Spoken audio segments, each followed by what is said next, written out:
యాసంగి సీజన్ వచ్చినా రైతుల కష్టాలు మాత్రం తీరడం లేదు. ఎరువుల కోసం తిప్పలు తప్పడం లేదు.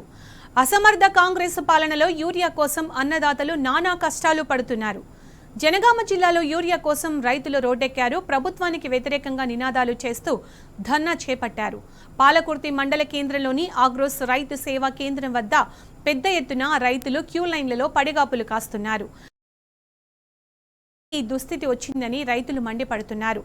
10 ఏళ్ల బీఆర్ఎస్ పాలనలో లేని యూరియా కొరత ఇప్పుడెందుకు వస్తోందని అన్నదాతలు ఆగ్రహం వ్యక్తం చేస్తున్నారు.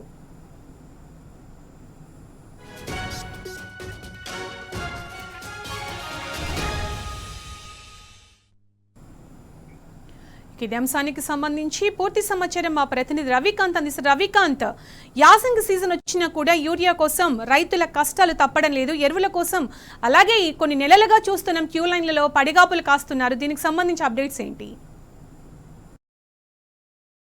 యాసంగి సీజన్ లో కూడా రైతులకు యూరియా కష్టాలు తప్పేలా మనకు కనిపించడం లేదు. అందుకు ప్రత్యక్ష ఉదాహరణ మనకు జనగామ జిల్లా పాలకుర్తి మండల కేంద్రంలో 2 రోజుల నుంచి రైతులు తిప్పలు పడుతున్నటువంటి పరిస్థితి. వానాకాలం సంబంధించినటువంటి పంట కోతలన్నీ పూర్తయి ఆ ధాన్యం అంతా కూడా ఐకేపీ సెంటర్లకు చేరినటువంటి సందర్భం. యాసంగి సీజన్ సంబంధించినటువంటి ప్రణాళికలు కావచ్చు, ఆ పనులన్నీ కూడా ఆ పనుల్లో రైతాంగం నిమగ్నమైనటువంటి పరిస్థితి కనిపిస్తా ఉంది. ముఖ్యంగా వానాకాల సీజన్ లో యూరియా కోసం రైతులు తీవ్రమైనటువంటి ఇబ్బందులు ఎదుర్కొన్నారు. ముఖ్యంగా ఈ యాసంగి సీజన్ లో అలాంటి బాధలు ఉండొద్దని ఇప్పటి నుంచి రైతాంగం అంతా కూడా యూరియా కోసం క్యూ లైన్లు బారులు తీరు కనిపిస్తున్నటువంటి పరిస్థితి మనం చూస్తా ఉన్నాం. పాలకుర్తి నియోజకవర్గ కేంద్రంలో చెప్పులను క్యూ లైన్ లో పెట్టినటువంటి సందర్భం కనిపిస్తా ఉంది.